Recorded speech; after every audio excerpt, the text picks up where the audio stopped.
하나님 말씀 함께 보도록 하겠습니다. 오늘 우리가 함께 나눌 하나님 말씀은 이사야 56장 1절 2절 말씀입니다. 이사야 56장 1절 2절 말씀, 우리 다 같이 한 목소리로 말씀 함께 보도록 하겠습니다. 여호와께서 이와 같이 말씀하시기를 너희는 정의를 지키며 의를 행하라. 이는 나의 구원이 가까이 왔고 나의 공의가 나타날 것임이라 하셨도다. 안식일을 지켜 더럽히지 아니하며 그의 손을 금하여 모든 악을 행하지 아니하여야 하나니 이와 같이 하는 사람, 이와 같이 굳게 잡는 사람은 복이 있느니라. 아멘. 할렐루야. 오늘 이 시간에는 구원을 이루시는 신비한 방법이라는 제목 가지고 우리가 함께 말씀 나눌 때에 하나님의 함께 하심이 사랑하는 우리 화원 성도들 모두와 함께 하기를 주님의 이름으로 축원해 드립니다. 이사야서는 전체가 66장으로 이루어져 있는데 1장부터 39장까지는 이제 북이스라엘과 남유다가 멸망으로 가는 마지막 심판으로 가는 그 부분을 기록하고 있고요. 이사야 40장에서부터는 그 역사가 조금은 더 진전돼서 유다가 심판을 받고 바벨론 포로가 되어 귀양살이하는 그 삶의 내용들을 그리고 있어요. 그러면서 그들이 다시 회복될 것이다, 다시 돌아오게 될 것이다 라는 하나님 구원 약속이 선포되고 있어요. 우리가 지난주에 함께 나눴던 말씀이죠. 이사야 55장 12절 13절 말씀 보면 너희는 기쁨으로 나아가며 평안히 인도함을 받을 것이요 산들과 언덕들이 너희 앞에서 노래를 바라고 들의 모든 나무가 손뼉을 칠 것이며 잣나무는 가시나무를 대신하여 나며 화석류는 찔레를 대신하여 날 것이라. 이것이 여호와의 기념이 되며 영원한 표징이 되어 끊어지지 아니하리라. 우리가 지난주에 함께 이 말씀을 나눴던 것처럼 하나님께서는 이스라엘의 영광이 회복될 것을 약속하신단 말이에요. 그리고 70년이 지나면서 하나님이 그들에게 약속하신 대로 그들이 바벨론 포로에서 다시 이스라엘 땅으로 돌아오게 되는데, 그들이 이스라엘 땅으로 돌아왔을 때 그들 앞에 닥친 현실은 어땠을까요? 지금 이사야 55장 12절 13절 말씀처럼 뭔가 희망이 가득하며 소망이 넘치며 기쁨과 어떤 그런 것들이 가능한 현실이었을까요? 아니면 무너진 고국의 모습, 무너진 성전의 모습, 어떻게 살아가야 할지, 이 나라를 어떻게 재건해야 될지에 대한 암담함이 더 큰 현실이었을까요? 하나님께서는 무언가 희망이 가득할 것처럼, 소망이 가득할 것처럼, 영광스러운 미래가 그들에게 주어질 것처럼 하나님의 약속, 하나님의 소망, 하나님의 꿈을 그들에게 주셨는데 돌아와 보니 나라는 황폐해져 있고 흉작은 계속되며 성전을 재건하는 것도, 그들의 삶을 꾸려나가는 것도 결코 쉽지 않은 이중고를 그들이 겪는단 말이에요. 게다가 그들이 포로로 잡혀갔을 때 그 땅을 대신 차지해 들어와 살고 있던 거류민이라고 불리는 그 사람들이 원래 이스라엘 땅이었는데 마치 그들의 땅인 것처럼 돌아온 이스라엘 백성들을 향해 텃세를 부린단 말이에요. 그들이 삶을 꾸려가는데도 텃세를 부리고 성전을 재건하는 것에도 텃세를 부리면서 방해를 한단 말이에요. 이런 고난이 그들에게 겹쳐 찾아오니까 그들이 소망을 품고 희망을 가지고 고국 이스라엘로 돌아왔는데 나아지지 않는 형편, 나아지지 않는 삶의 모습에 점점 낙심하고 낙담하게 된단 말이에요. 그들에게 하나님의 영광, 이 이사야서 55장 12절 13절과 같은 그 영광이 과연 찾아오기는 할까? 과연 나타나기는 할까? 그런 어떤 암담한 미래, 그런 것들만 그들에게 주어지고 있단 말이에요. 이사야 59장 9절부터 12절까지 말씀 보면 그러므로 정의가 우리에게서 멀고 공의가 우리에게 미치지 못한즉 우리가 빛을 바라나 어둠뿐이요 밝은 것을 바라나 캄캄한 가운데 행함으로 우리가 맹인같이 담을 더듬으며 눈 없는 자같이 두루 더듬으며 낮에도 황혼때같이 넘어지니 우리는 강증한 자 중에서도 죽은 자 같으리라. 우리가 곰같이 부르짖으며 비둘기같이 슬피 울며 정의를 바라나 없고 구원을 바라나 우리에게서 멀도다. 이는 우리의 허물이 주의 앞에 심히 많으며 우리의 죄가 우리를 쳐서 증언하오니 이는 우리의 허물이 우리와 함께 있음이니라. 우리의 죄악을 우리가 아나이다. 이스라엘 백성들이 고국으로 돌아와서 삶을 살다가 그 힘듦과 그 어려움과 그 고난을 겪다가 이 이사야 59장 9절부터 12절과 같은 말씀을 고백하는데, 자, 이 고백의 내용을 보면 어떻습니까? 그들이 정의를 바라는데, 하나님이 베풀어 주실 그 정의를 바라는데 자기들에서 멀게 느껴지는 것. 하나님의 공의를 원하는데 그 하나님의 공의가 우리에게 미치지 못하는 것 같은 것. 그러면서 그것에 대한 원인을 뭐라고 이야기를 하냐면 12절 말씀에 나와 있지만 우리의 허물이 주님 앞에 심히 많다라는 거죠. 우리의 죄악을 우리가 안다라는 거죠. 이게 죄인 줄을 아는데, 이게 허물인 줄을 아는데 지금 우리의 삶의 현실이, 지금 우리의 삶에 주어진 이 모습들이, 지금 우리의 삶에 허락된 이 상황들이 우리가 이것이 죄인 줄 알지만 우리가 이겨내지 못하게 합니다. 이것이 잘못된 건 줄, 하나님이 기뻐하시지 않는 것이라는 것을 내가 알지만 지금 내게 주어진 상황이, 내게 주어진 현실이 이것을 이겨낼 수 없게 합니다. 지금 이스라엘은 이것을 고백하고 있는 거예요. 하나님 보시기에는 이 모습들이 어떻게 보일까요? 하나님께서 처음 아브라함을 택하셨을 때 아브라함이 하나님의 구원을 받을 만한 자여서 택함을 받았습니까? 그냥 하나님이 은혜로 그를 택하셨죠.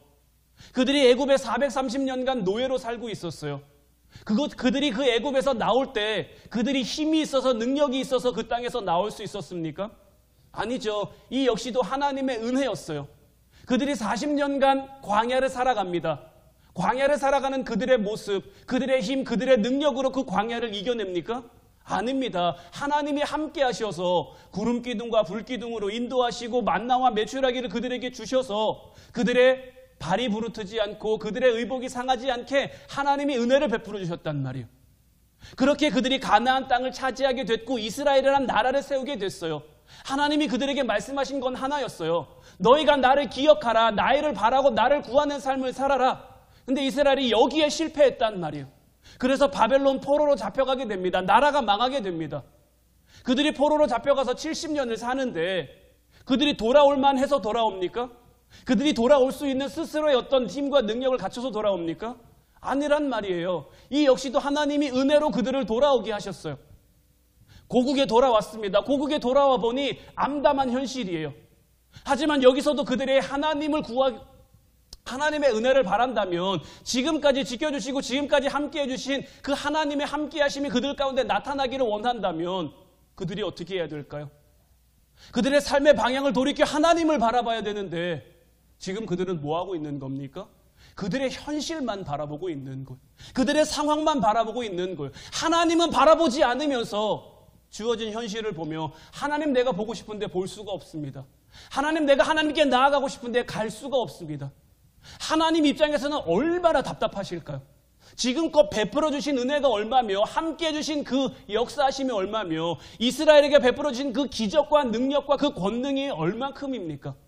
그들 스스로 차지할 수 있는, 그들 스스로 그것을 얻을 만한 능력과 자격과 어떤 아무것도 아님에도 불구하고 하나님이 그들에게 주셨는데 그들은 여전히 깨닫고 있지 못한 거죠.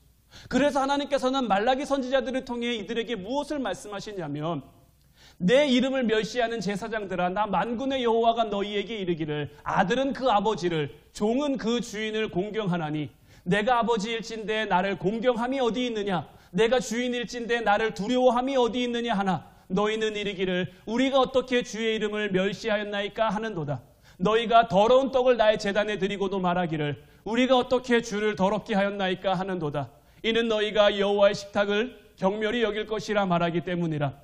만군의 여호와가 이르노라. 너희가 눈먼 희생제물을 바치는 것이 어찌 악하지 아니하며 저는 것 병든 것을 드리는 것이 어찌 악하지 아니하냐. 이제 그것을 너희 총독에게 드려보라. 그가 너를 기뻐하겠으며 너를 받아주겠느냐?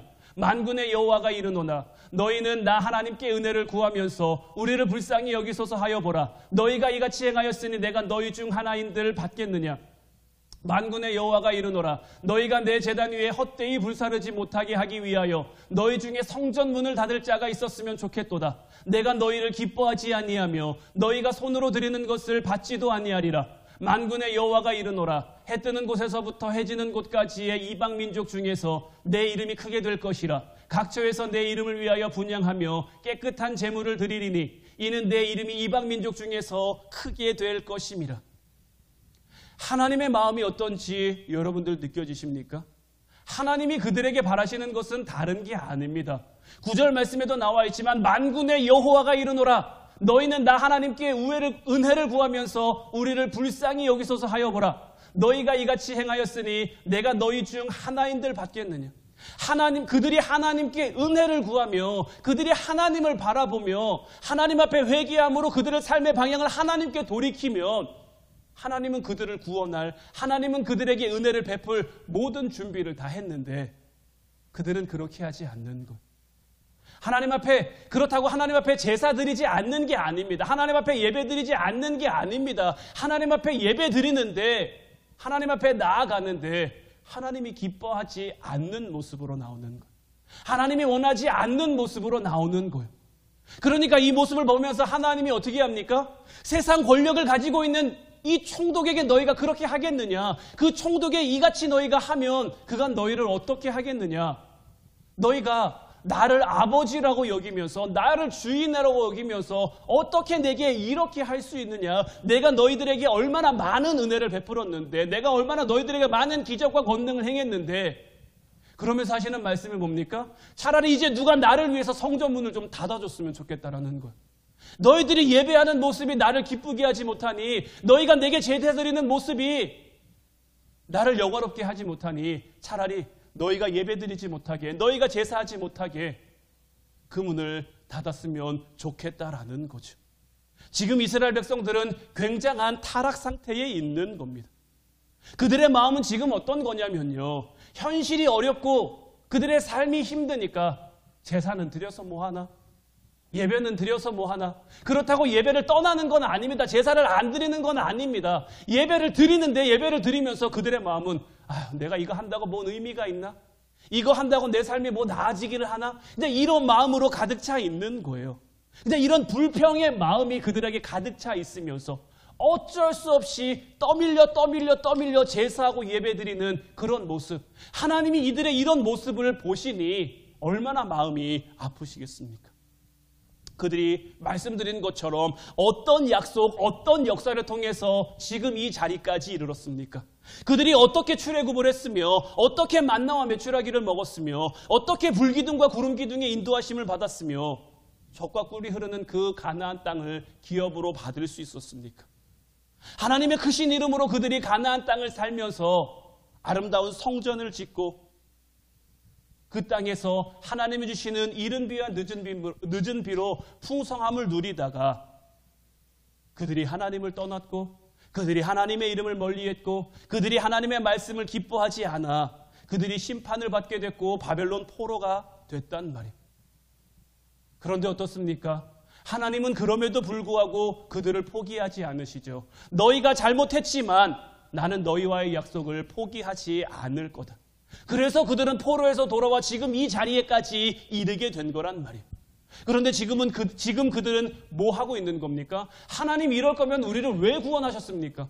하나님 이럴 거면 우리를 왜 회복시키셨습니까? 하나님 이럴 거면 우리를 왜 돌아오게 하셨습니까? 지금 이런 상태까지 그들이 떨어져 있는 것. 이스라엘의 이런 모습이 여러분들은 이해가 되십니까? 이스라엘만큼 하나님의 사랑을 많이 받은 민족이 어디 있습니까? 출애굽기만 봐도요, 저는 애굽에 내렸던 그 10가지 재앙 가운데 그 하나만 지금 이 시대 가운데 내려도요, 하나님을 하나님으로 인정하지 않을 사람이 있을까요? 지금 이 시대에 여전히 홍해가 어떻게 갈라졌는지에 대한 갑론을박이 많아요. 얼마 전에도 제가 그런 성경 다큐멘터리인지 하여튼 묻는데 홍해가 어디냐, 홍해가 어떻게 갈라졌냐, 뭐 진짜 홍해가 바다냐 아니냐, 뭐 이런 것 가지고 여전히 말들이 많은데 오늘날 이 시대 가운데 하나님이 동해바다 한 번만 갈라주시면 하나님을 하나님으로 인정하지 않는 사람이 있을까요? 이스라엘 백성들은 지금 그 모든 걸 다 경험했단 말이에요. 그 모든 걸 다 봤단 말이에요. 그 홍해를 건넜던 민족이, 만나와 메추라기를 먹었던 그 민족이 어떻게 하나님을 배신할 수 있지? 어떻게 하나님을 하나님으로 인정하지 않을 수 있지? 이런 모습들을 보면 참 이해가 되지 않는단 말이에요. 참 의아하단 말이에요. 더 나아가서 이들이 바벨론 포로로 잡혀가고 거기서부터 구원이 이루어졌어요. 고레스에 의해 귀한 명령이 떨어지고 다시 돌아와 나라를 회복하고 성전을 짓고 그들의 민족 다시 이렇게 부흥할 수 있는 그 기회를 얻게 됐단 말이에요. 그렇게 성취됨으로 성전이 새롭게 지어졌는데 그 성전을 지키지 못하고 왜 그 성전이 다시 무너져? 오늘날에는 그 성전이 있던 자리에 지금 뭐가 세워져 있습니까? 이슬람 사원이 세워져 있고 그 앞에 성전 벽만 하나 남아 있어서 그것을 가리켜 통곡의 벽이라고 하죠. 많은 그 성지 순례자들이 그곳에 가서 그 벽 앞에 기도하면서 눈물 흘리는 모습들이 참 많이 나온데 이스라엘 백성들은 왜 그 성전 하나 지켜내지 못해서 그 하나님의 놀라운 기적과 은혜 가운데 살았으면서 그 믿음 하나, 하나님의 이름 하나 지켜내지 못해서 이런 현실을 맞이하게 됐느냐라는 거죠. 그런데 우리는요, 이런 이스라엘의 어떤 역사적 사실에 대해서 이스라엘이 왜 그랬을까를 묻기보다는 하나님이 왜 그들을 그렇게 다루셨을까라고 묻는 게 사실 이 상황을 우리가 조금 더 하나님 뜻에서 하나님 편에서 바라볼 수 있는 그 방법이 되는 것. 지난주에도 말씀드렸습니다마는 하나님이 그들을 회복시키실 거예요. 하나님이 그들을 구원하실 거예요. 하나님이 그들을 다시 온전케 하실 거예요. 그러면 왜 굳이 항상 나오는 거예요. 왜 굳이 하나님께서는 그들을 힘들고 어려운 길을 돌아 여기에 이르게 하셨을까? 여기에는 우리가 알 수 없는 그 하나님의 뜻이 있는 거예요. 제가 사랑니를 뺐거든요. 사랑니를 빼면서 그 옆에 있는 어금니까지 지금 이 두 개를 뺐어요. 사실 뭐 캐러멜을 먹다가 이가 깨져서 치과를 간 거긴 합니다만은 그 전까지는요 다 쓸만했거든요. 거기도 그냥 뭐 거뜬하게 잘 먹어도 뭐 괜찮고 다 그랬단 말이에요. 그런데 막상 사랑니 두 개, 사랑니랑 그 옆에 있는 어금니까지 해서 이 두 개를 뽑으니까요 세상 불편한 게 물론 이게 제 어떤 치아와 이런 건강을 위해서 해야 되는 과정이라는 것을 압니다. 아는데요 막상 제가 뭘 먹고 생활을 하려고 보니까 차라리 빼지 말 걸 그랬나? 이런 생각, 이런 마음이 든단 말이에요. 장기적으로 봤을 때는 이게 저를 위한 거예요.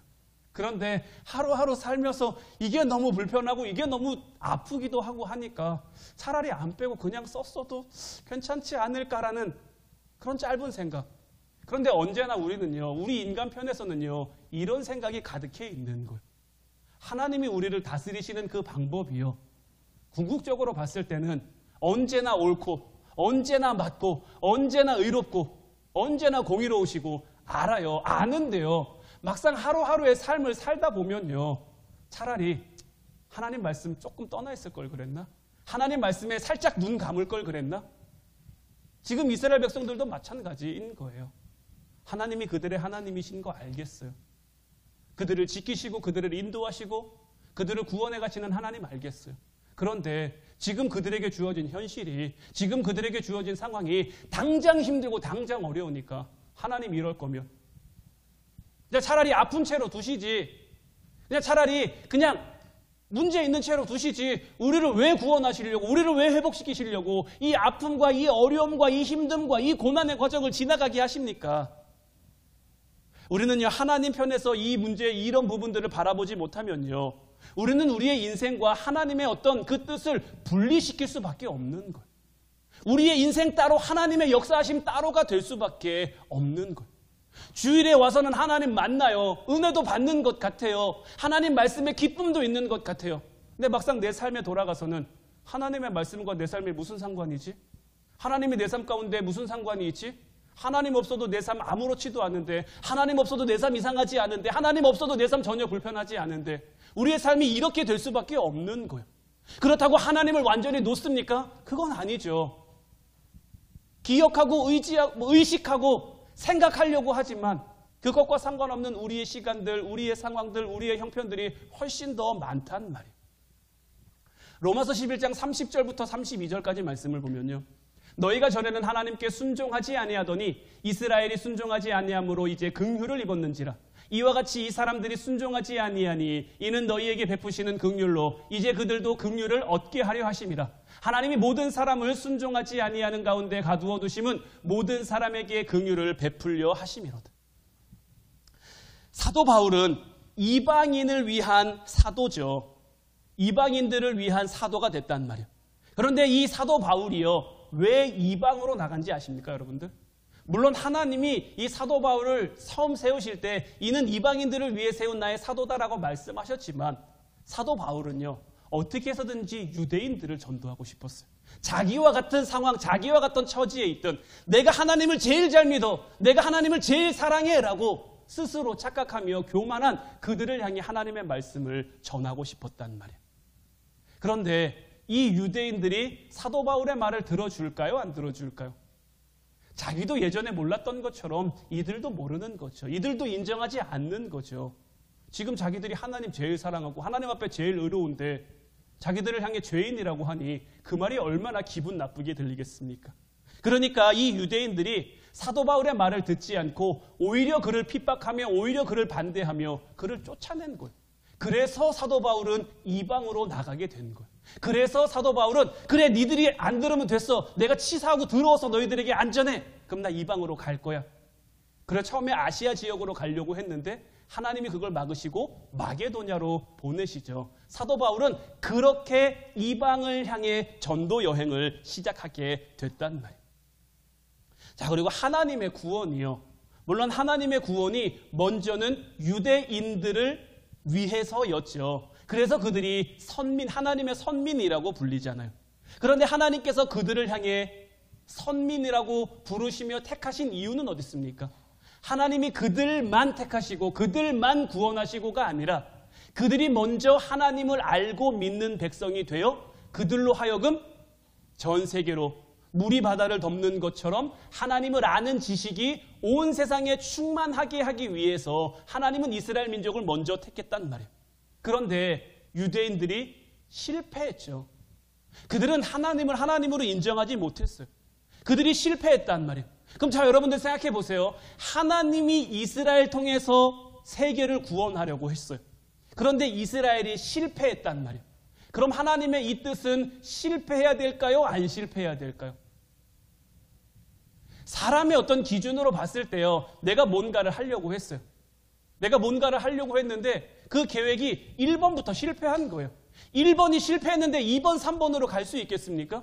1번이 실패하면요, 2번, 3번은 갈 수가 없는 거예요.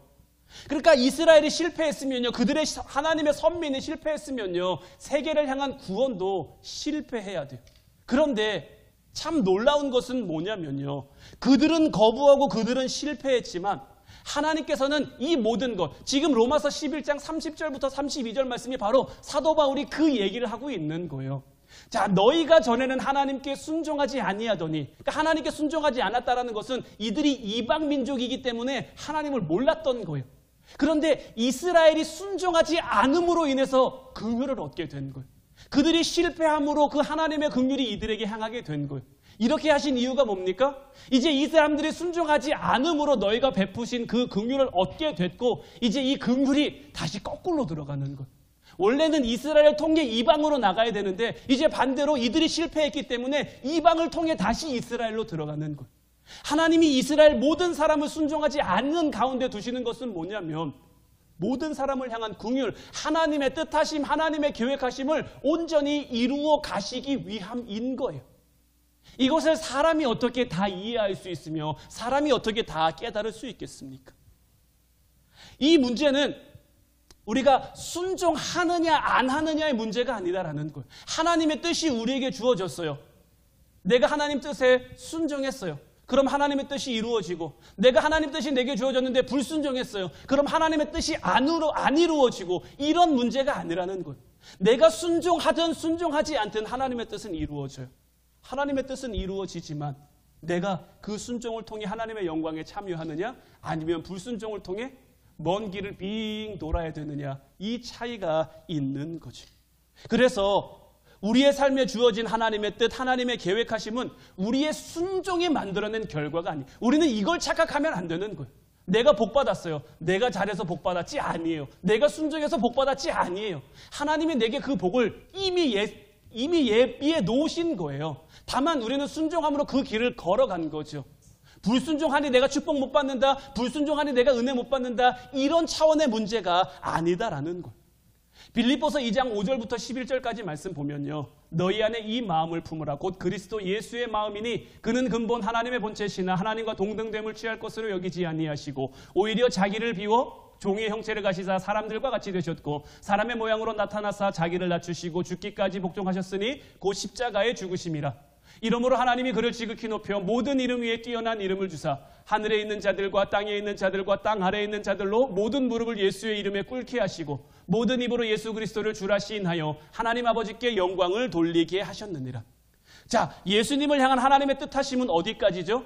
예수님이 십자가를 지고 그 죽음에 가시는 것까지가 예수님께 허락된 길이에요. 그 죽음을 통해 영광을 만드시는 것은 예수님의 역할이 아니라 하나님의 역할인 거예요. 물론 예수님이 하나님이시지만 육신의 몸을 입고 이 땅에 오셨기 때문에 예수님의 역할, 예수님의 자리는요, 십자가까지 있는 거예요. 근데 자, 여러분들 보세요. 예수님이 십자가를 지고 싶으셨습니까? 안 지고 싶으셨습니까? 예수님도 안 지고 싶으셨단 말이에요. 예수님도 불순종의 길을 걷고 싶었어요. 그러면 다만 예수님이 우리와 다른 것은, 예수님은 뭘 아셨느냐면 내가 여기서 불순종하면 이들을 향한 구원, 하나님께서 또 다른 더 힘들고 더 어려운 길을 만드실 수밖에 없는 것. 그래서 예수님은 순종의 길을, 우리를 사랑하시기 때문에 예수님께서는 그 길을 걸어가신 것. 예수님이 순종하셨기 때문에 하나님의 영광이 만들어진 게 아니고요. 예수님은 순종함으로 하나님의 뜻을 이룬 것이고요. 그를 향한 하나님의 영광은 하나님이 만드신 거예요. 예수님의 죽음이 가지시는 그 내용, 우리가 지금까지도 살펴봤습니다마는 거기에 뭐가 담겨 있습니까? 사람들의 오해, 사람들의 원망, 사람들의 불평, 사람들의 시기, 사람들의 믿지 않음, 하나님을 인정하지 않는 그 모든 것들, 배신과 고난과 죽음, 이 모든 것들이 십자가에 담겨 있단 말이에요. 예수님의 십자가에 담겨 있는 것은 이런 것들이에요. 그런데 이런 것들을 하나님이 영광으로 바꾸어 주신 것. 자, 오늘 본문 말씀으로 이제 돌아왔어요. 여호와께서 이와 같이 말씀하시기를 너희는 정의를 지키며 의를 행하라. 이는 나의 구원이 가까이 왔고 나의 공의가 나타날 것임이라 하셨도다. 안식일을 지켜 더럽히지 아니하며 그의 손을 금하여 모든 악을 행하지 아니하여야 하나니 이와 같이 하는 사람, 이와 같이 굳게 잡는 사람은 복이 있느니라. 자, 하나님께서 안식일을 지키라고, 안식일을 잘 지켜서 더럽히지 말라고 말씀하고 계시는데, 자, 안식일은 뭘까요? 안식일은 어떤 날일까요? 안식일은요, 하나님의 창조를 기념하는 날입니다. 하나님께서 6일 동안 천지를 만드셨죠. 그리고 7일에 안식하셨단 말이에요. 그래서 그 안식일을 통해 하나님이 만드신 그 창조, 그러니까 안식일에는 뭘 해야 됩니까? 하나님의 창조를 바라볼 수 있어야 되는 거예요. 하나님의 하나님 되심을 바라볼 수 있어야 되는 거예요. 그러니까 모든 시선, 모든 마음이 하나님께로 향할 수 있어야 되는 거예요. 늘 말씀드리지만 죄는 어떤 문제입니까? 방향성의 문제라고 늘 말씀드리죠. 죄는 하나님을 하나님으로 바라보지 못하는 게 죄예요. 하나님 대신 다른 거 바라보는 게 죄예요. 그럼 안식일을 잘 지켜 그의 손을 금하여 악을 행하지 않는, 그 더러움을 행하지 않는 것은 뭘까요? 그날만큼은, 안식일만큼은 모든 삶, 모든 생각, 모든 마음, 이 모든 것들에 하나님을 향한 그 집중이 있어야 되는 거예요. 포로에서 귀환한 이스라엘 향한 하나님의 경고와 책망은 이런 거예요. 안식일을 지켜라. 이것은 뭐냐면요, 이것보다 중요한 게 없다는 거예요. 너희들의 삶 가운데 하나님보다 중요한 게 없다는 거예요. 내가 6일 동안 천지를 만들었는데, 내가 말씀으로 이 온 세상 만물을 만들었는데, 모든 것을 만드신 그 하나님께서 너희들을 지키지 못하겠으며 너희들과 함께하지 않겠으며 너희들을 구원하지 않겠느냐라는 거예요. 지금 너희들의 삶이 조금 어렵다고, 지금 너희들의 형편이 좀 어렵다고, 하나님이 이럴 거면 나를 왜 구원했습니까? 하나님 이럴 거면 차라리 그냥 두시지. 이런 불의한 마음, 불의한 생각을 다 내려놓고 하나님을 하나님으로 인정하며 이제까지 우리를 구원하신 하나님, 이제까지 우리를 지켜오신 하나님, 우리를 위해 아브라함의 하나님, 이삭의 하나님, 야곱의 하나님이 되어 우리를 구원해 주신 하나님, 이제 내가 그 하나님을 바라보며 살겠습니다. 내가 이제 이 하나님을 향해 살겠습니다. 이런 고백과 이런 다짐과 이런 결단이 그들에게 있기를 하나님께서 이 말씀을 통해 우리에게 원하고 바라고 계시는 거예요. 마태복음 13장 10절부터 17절까지 말씀은요, 예수님께서 씨 뿌리는 자의 비유 말씀을 주셨는데 제자들이 와서 예수님께 묻는 거죠. 예수님, 왜 저 사람들에게 비유로 말씀하셨습니까? 그러니까 예수님께서 이 제자들에게 뭘 말씀하셨냐면, 천국의 비밀을 아는 것이 너희들에게는 허락되었으나 그들에게는 허락되지 않았다라는 거예요. 이 씨 뿌리는 자의 비유가 뭐였습니까? 농부가 씨를 뿌렸는데 이 씨가 뿌려진 곳을 보니까 덜어는 길가에 떨어졌어요. 그런데 길가에 떨어진 씨는 새가 와서 먹기 때문에 결실하지 못했단 말이에요. 또 덜어는 돌밭에 떨어졌는데 돌밭에 떨어진 그 씨는 흙이 얕아서 뿌리를 내릴 수가 없어서 결실하지 못했어요. 또 덜어는 가시덤불 있는 그 가시떨기 밭에 이 씨가 떨어졌는데 가시가 이 씨가 자라는 것을 막아서 결실하지 못했단 말이에요. 그런데 덜어는 옥토 가운데 이 씨가 떨어져서 그 씨가 자라 30배, 60배, 100배의 결실을 맺었다라는 것이 이 씨 뿌리는 자의 비유인데, 사실 이 비유 여러분들이 들으면 어떻습니까? 별로 어려운 비유가 아닌 것처럼, 별로 어려운 비유가 아니란 말이에요. 이 비유를 통해서 말씀하시는 게 뭐가 습니까? 길가밭, 돌짝밭, 가시떨기밭 이런 밭이 되지 말고 옥토 같은 밭이 되어야 결실할 수 있다. 이 말씀인 것 같잖아요. 그런데 제자들은 이 말씀을 듣고도 알아듣지를 못하는 거예요. 그곳에 모여있던 많은 사람들도 예수님의 이 비유 말씀을 듣고 알아듣지 못한 거예요. 그들이 바보라서 이 말씀을 알아듣지 못한 게 아니라 이 비유의 말씀 속에는 우리가 아는 것보다, 우리가 이해하는 것보다 훨씬 더 심오한 내용이 들어있는데, 자, 이 말씀은 누구의 예언을 향한 말씀입니까? 이사야의 예언이 그들에게 이루어졌다라는 말씀이란 말이에요. 어떤 이사야의 예언입니까? 너희가 듣기는 들어도 깨닫지 못할 것이요 보기는 보아도 알지 못할 것이다. 누가 나를 위해 갈고 했을 때 이사야가 내가 가겠습니다 했는데 너가 가서 말씀을 전해라. 너가 가서 말씀을 전해도 그들이 들어도 듣지 못하고 봐도 보지 못할 것이다. 이제 이 말씀을 주셨단 말이에요. 이제 이 비유가 어떻게 이 말씀을 통해 적용되어지고 있습니까? 이 씨앗이, 하나님의 말씀이 길가에도 떨어지고 돌밭에도 떨어지고 가시떨기 위에도 떨어졌는데 자라지 못하는 거예요. 이 말씀은 뭡니까? 그들이 들었는데 알지 못하는 거예요. 그들이 봤는데 깨닫지 못하는 거예요. 들어도 듣지 못하니까, 봐도 깨닫지 못하니까 결실하고 싶어도 결실할 수가 없는 거예요. 누가 결실시키는 겁니까? 하나님이 결실시키시는 거예요. 하나님만 하시는 거예요. 그러니 누구를 봐야겠습니까? 하나님을 봐야 되는 거예요. 예수님께서 씨 뿌리는 이 비유의 말씀을 주신 것은 우리가 옥토가 되라는 그 말씀도 있지만, 이 옥토는 누가 만드시는 겁니까? 하나님이 만드시는 거예요. 한번 여러분들 생각해 보세요. 여러분들이 씨를 뿌렸는데 더러 길가에 떨어졌어요. 근데 그 길이 자기 길이에요. 그럼 그 길을 밭으로 만들 수 있습니까? 없습니까? 개간해서 얼마든지 만들 수 있죠. 자, 돌짝밭에 떨어졌어요. 주인이 그 돌을 골라내고 그것을 좋은 밭으로 만들 수 있습니까? 없습니까? 가시떨기에 떨어졌어요. 주인이 그 가시떨기를 뽑아내고 그 씨앗이 잘 자랄 만한 환경을 만들어 줄 수 있습니까? 없습니까? 얼마든지 만들어 줄 수 있어요. 그런데 이들의 변명, 이들의 핑계는 뭡니까? 우리의 지금 현재 삶이 길가 같아서, 지금 우리의 삶이 돌짝밭 같아서, 지금 우리의 삶이 가시덤불 같아서 우리는 하나님을 볼 수 없습니다. 하나님이 나를 봐라, 그럼 너희가 옥토가 될 것이다. 나를 봐라, 그럼 너희들 삶 가운데 30배, 60배, 100배의 결실이 있을 것이다. 하나님이 이렇게 말씀하시는데, 하나님 지금 우리 형편이 이래서, 하나님 지금 우리의 처지가 이래서.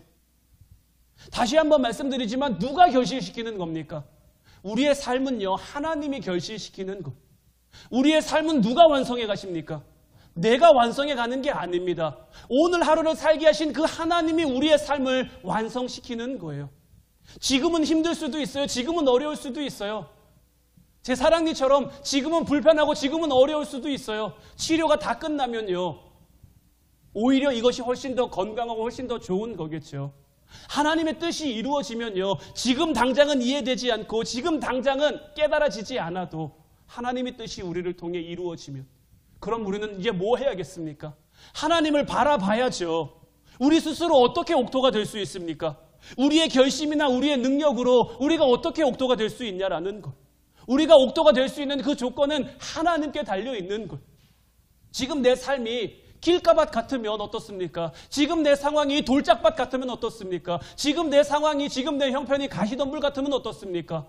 내가 하나님을 바라보고 하나님께 나아가면 하나님이 내 삶을, 내 가정을, 내 교회를, 내 삶의 자리를 옥토와 같이 만들어 주실 건데, 먼저 그의 나라와 그의 의를 구하면 이 모든 것들을 우리에게 다 더해 주실 텐데, 우리는 지금 뭘 못하고 있는 겁니까? 먼저 하나님을 바라봐야 되는데 그거 못하고 있는 거예요. 하나님이 우리를 향해 구원을 이루시는 이 신비한 방법은 무엇입니까? 우리의 능력, 우리의 조건, 우리의 재주, 이런 것들에 달려있는 것이 아니라 우리가 하나님을 바라보면, 우리가 하나님께 나아가면 하나님이 우리를 30배, 60배, 100배 그 이상의 결실도 맺을 수 있는 그런 옥토로 만드시겠다라는 거예요. 예수님이 살던 시대에 수많은 이들이 하나님의 말씀을 몰랐습니까? 이들이 메시아에 대한 예언의 말씀을 몰랐습니까? 알았단 말이에요. 그런데도 예수님을 보니까 어떻습니까? 목수의 아들 아니야? 제 요셉의 아들 아니야? 나사렛에서 무슨 선한 것이 날 수 있어? 이렇게 얘기할 수밖에 없는 거죠. 우리도 우리 스스로 이런 생각할 수 있어요. 내가 뭐라고?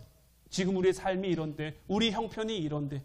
하지만 하나님께서는 이제 우리로 하여금 하나님 바라보고 예수님 바라보라고 말씀하시는 것.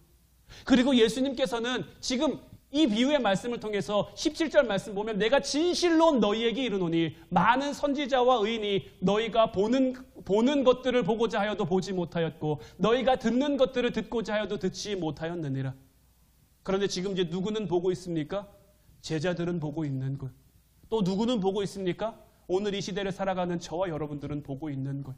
이제 예수님을 온전히 예수님으로 바라볼 수 있는 여러분들 되시기를 주님의 이름으로 축원해 드립니다. 우리가 수요 기도회, 금요 기도회 때 메타 릴리전 이 말씀 함께 나눴는데, 예수님은 그냥 예수님이 아닙니다. 예수님은 종교 그 이상의 예수님이라는 것.